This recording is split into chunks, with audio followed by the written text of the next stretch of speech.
सभ्यता और संस्कृति में क्या अंतर है? What is the difference between civilization and culture?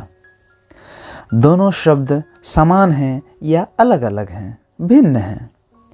यह विषय बड़ा ही भ्रामक और रोचक है कि अक्सर लोग सभ्यता और संस्कृति को अपनी बोलचाल की भाषा में एक ही चीज़ समझ लेते हैं और दैनिक जीवन में उपयोग कर लिया करते हैं, लेकिन दोनों में फ़र्क होता है। इन दोनों शब्दों की ऐसी कोई विशिष्ट या सटीक परिभाषा नहीं है कि आप उसे रट्टा मार लें। हाँ, इन दोनों का अर्थ समझकर आप दोनों शब्दों के सही उपयोग अपने दैनिक जीवन में आसानी से कर सकते हैं। तो आइए शुरुआत करते हैं। अंग्रेजी में सभ्यता की अंग्रेजी होती है सिविलाइजेशन, जबकि संस्कृति की अंग्रेजी कल्चर होती है। प्राचीन मानव और संस्कृति की गतिशीलता के बारे में जानते हैं। प्रारंभ में मनुष्य सिर्फ खाने के लिए और अपनी सुरक्षा के लिए नए नए तरीके ढूंढता था। सभ्यता का विकास होता गया और संस्कृति में भी परिवर्तन होता गया, यानी संस्कृति परिवर्तनशील और गतिशील होती है, क्योंकि सभ्यता के विकास के साथ साथ नए विचार और नए कौशल भी आते रहते हैं। भौतिक विकास और मानसिक विकास, उत्पादन के नए तरीके, परिवहन के नए साधन, संचार के नए साधन, ये सभी भौतिक विकास के पक्ष हैं, यानी यह सभ्यता के मानदंड हैं। जबकि हमारा धर्म, हमारी भाषा, हमारे विचार, हमारे रीति रिवाज, हमारी परंपरा आदि ये सारी चीज़ें संस्कृति के मानदंड हैं। सभ्यता का संबंध हमारी भौतिक प्रगति से है, जबकि संस्कृति का संबंध मानसिक क्षेत्र की प्रगति से है। तो उत्तरोत्तर विकास कैसे होता गया? आदि मानव से धीरे धीरे मनुष्य ने जीने के बेहतर तरीके खोजे। यह सभ्यता का विकास था। सभ्यता के विकास के साथ साथ मनुष्य ने आंतरिक अनुभूति के लिए, आंतरिक सुख प्राप्त करने के लिए भी तरीके खोज लिए, जैसे नृत्य करना, गायन करना, वादन यानी कि बजाना, संगीत जिसको बोलते हैं, ये सारी चीज़ें। तो ये संस्कृति का विकास था। पैमाने पर माप सकते हैं किस चीज़ को?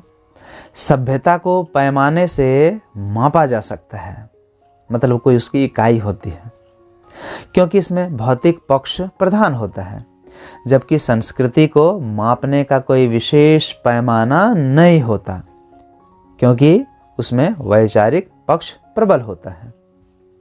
आइए पेड़, फल, फूल, सुगंध से आपको बताने की कोशिश करते हैं। यदि पेड़ और फूल सभ्यता है, तो उस फूल से आने वाली सुगंध संस्कृति है। अपने शारीरिक सुख को बढ़ाने के लिए भौतिक रूप से हम कई साधन अपनाते हैं, यानी सभ्यता साधन है, जबकि मानसिक और आध्यात्मिक सुख ही अंतिम लक्ष्य यानी साध्य है। आइए उदाहरण से समझाता हूँ। सभ्यता का संबंध मस्तिष्क विकास से है। मस्तिष्क के विकास के साथ साथ सभ्यता का विकास होता गया, जबकि संस्कृति का संबंध संस्कार से है। जैसे रोटी के उत्पादन के या निर्माण के कई तरीके निकालना या आविष्कार करना सभ्यता में आता है, लेकिन उस उत्पादित रोटी को सबके साथ बांट बांट कर खाना है, यह विचार संस्कृति में आता है। विभिन्न बीमारियों के लिए चिकित्सा की नई नई तकनीकों का विकास सभ्यता में आता है, लेकिन एक डॉक्टर अपने स्वार्थ के लिए किसी गर्भवती माँ को डराकर ऑपरेशन नहीं कराएगा, यह संस्कृति सिखाती है। कृत्रिम दूध बनाने के नए नए तरीके खोजना या आविष्कार कर लेना, यह तकनीक सभ्यता के विकास में आता है, लेकिन ज़्यादा लाभ की चाह में मिलावट नहीं करना, उसमें यूरिया वगैरह नहीं डालना, यह संस्कृति हमें सिखाती है, यह संस्कार सिखाता है। यानी कुल मिलाकर बाहरी विकास सभ्यता है और मन, विचार, कौशल, अध्यात्म का विकास संस्कृति है। सभ्यता का अंतिम लक्ष्य संस्कृति ही है। सभ्यता जीवन स्तर यानी स्टैंडर्ड ऑफ लाइफ का परिचायक है, जबकि संस्कृति जीवन शैली यानी लाइफ स्टाइल की परिचायक है।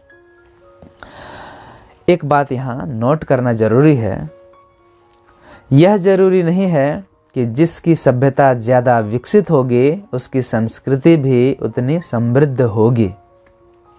यहाँ यह बहस का मुद्दा है कि विकसित अमेरिका के अर्धनग्न नर नारी ज़्यादा संस्कृत हैं या भारत में गरीबी मुफलिसी में जीने वाले अर्धनग्न नर नारी ज़्यादा संस्कृत हैं। यह आपके विवेक पर छोड़ता हूँ, क्योंकि पश्चिमी देशों में अर्धनग्न रहने की संस्कृति है, जबकि पूर्व के भारत, नेपाल जैसे देशों में शरीर ढक कर रखने की संस्कृति है। समय, काल और स्थान के अनुसार संस्कृतियाँ भिन्न भिन्न होती हैं। यदि भारत जैसे विविधता वाले देश की बात करें तो हमारी संस्कृति सामासिक यानी कि मिश्रित, अंग्रेजी में कंपोजिट कल्चर है। तो यह लेख मौलिक रूप से मैंने लिखा था 11 जुलाई 2020 को। आपको यह मेरा आलेख कैसा लगा कमेंट बॉक्स में कमेंट करके लिखें। यदि आपको और कुछ नई बातें पूछनी है, जाननी है, जिज्ञासा है आपके अंदर, तो आप कमेंट बॉक्स में कमेंट करके लिख सकते हैं। धन्यवाद।